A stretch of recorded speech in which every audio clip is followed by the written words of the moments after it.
Tiens, tiens, voilà Philomène, la petite sirène qui joue avec ses amis les poissons. Cette petite coquine n'a pas l'air pressée de rentrer de l'école. Ah oui, tu ne la connais pas encore, laisse-moi te la présenter. Ses cheveux sont bruns et tout frisés et elle glisse dans l'eau avec légèreté grâce à sa longue queue argentée. Malicieuse et pleine de vie, elle papote et chante à longueur de journée. Elle vit au fond des océans, dans ce monde merveilleux qui abrite des poissons de toutes les couleurs et de toutes les tailles. Mais aussi tant d'autres créatures, de la plus petite à la plus grande. Tu aimerais la rencontrer?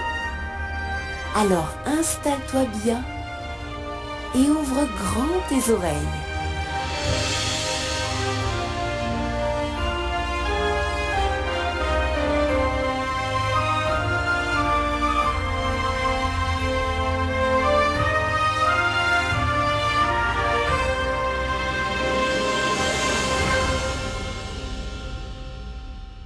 Aujourd'hui, après son cours de danse aquatique, Philomène rentre chez elle en s'amusant à poursuivre les bancs de poissons qui tourbillonnent et les crabes qui courent sur le sable blanc.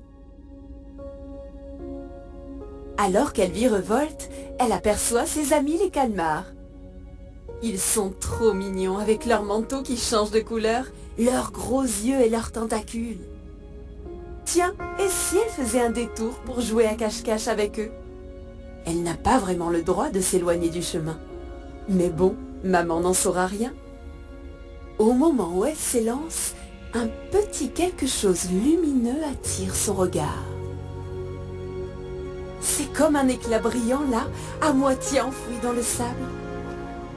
Qu'est-ce que ça peut bien être? Vite, elle agite sa queue pour se rapprocher et découvre une magnifique perle qui brille de mille feux. Elle la prend dans sa main et l'observe avec attention. Elle est ronde et toute lisse avec des couleurs incroyables. Philomène n'a jamais rien vu d'aussi beau. Un petit sourire malin aux lèvres, elle la glisse dans son sac et reprend sa route.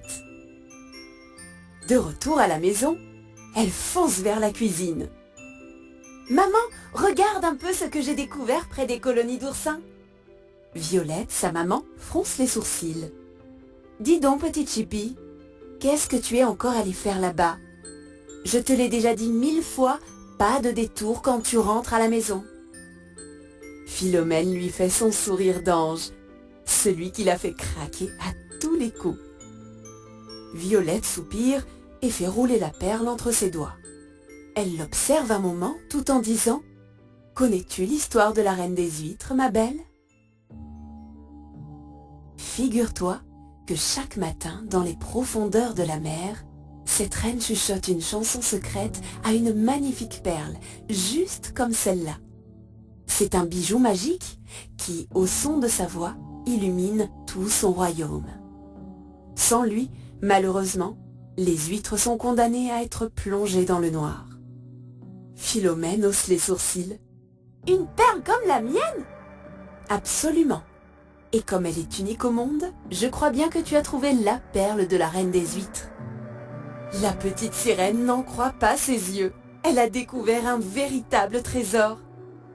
Mais très vite, elle déchante en entendant sa maman lui dire d'une voix sérieuse « Nous allons devoir en parler au grand conseil des sirènes et des tritons ce soir. C'est à eux de décider ce qu'il adviendra de la perle. En attendant, tu peux la garder. Je te fais confiance pour en prendre soin. D'accord ?» Philomène ouvre la bouche pour protester. Ce n'est pas juste. Cette perle, c'est elle qui l'a trouvée. Mais maman lui pose un doigt sur les lèvres, l'embrasse et quitte la pièce sans bruit. La nuit tombe sur l'océan. La petite sirène ne parvient pas à trouver le sommeil. Que va décider le conseil? Pourra-t-elle conserver son trésor? Tout en admirant la perle, elle se tourne et se retourne dans le grand coquillage blanc qui lui sert de lit. Tiens, du bruit dans le salon. C'est maman qui rentre de la réunion du grand conseil et qui raconte tout à papa. Philomène tend l'oreille. Tout le monde se demande bien comment la perle a pu atterrir ici. Cette affaire est bien mystérieuse. En tout cas, ça y est, la décision est prise. La petite sirène retient son souffle. Il faut la rendre au plus vite à la reine des huîtres.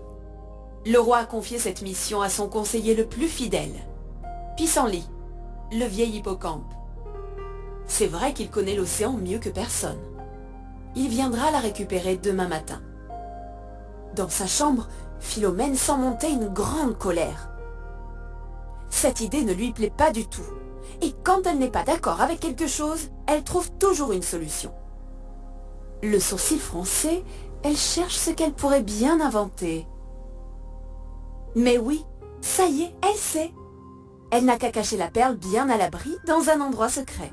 Et dire qu'elle l'a perdue, ou mieux, qu'on lui a volé. La reine en trouvera forcément une autre. Après tout, ce n'est pas ce qui manque chez les huîtres. Tout excitée, elle saute de son lit, creuse un trou dans le sable et enfouit le bijou. Hop! Ni vu ni connu. Le lendemain matin, au petit déjeuner, sa maman lui annonce la mauvaise nouvelle. Philomène, qui sait très bien jouer la comédie, lui fait ses yeux de petit chien triste. Puis elle file dans sa chambre et fait semblant de chercher le bijou. Elle soulève sa couette d'algues et prend l'air étonné. Mince, elle n'est pas là. Ça alors? Je ne comprends pas où elle a pu passer. J'ai bien l'impression qu'on me l'a volée. Maman fronce le nez. Elle a dans ses yeux un éclat que Philomène connaît bien. Elle ne la croit pas. Tu en es bien sûre? Cherchons encore. Ensemble, elle regarde dans les placards construits dans les rochers, soulève le lit coquillage et fouille dans le coffre à jouets. Mais toujours rien. Aucune trace de la perle. Au royaume des sirènes, la nouvelle de la disparition du bijou provoque un véritable branle-bas de combat. Tout le monde a son mot à dire. On ne peut quand même pas laisser les huîtres seules dans le noir. Peut-être que le bijou a été emporté par les courants, ou bien quelqu'un l'a volé. Mais qui? Et pourquoi? Sirène et Triton inspectent les récifs et les herbiers. Ils mènent l'enquête auprès des limaces de mer, des mérous, des méduses et nagent jusqu'aux villes voisines. Ils s'enfoncent même dans les profondeurs pour interroger les poissons-lanternes et remontent à la surface pour s'entretenir avec les goélands. Mais rien. La perle a bel et bien disparu. Devant ce bel élan de solidarité, Philomène se sent bizarre. Elle a comme un petit quelque chose de coincé dans l'estomac, une boule qui se met à grossir et à enfler. Elle lui pèse dans le ventre comme si elle avait avalé un gros galet.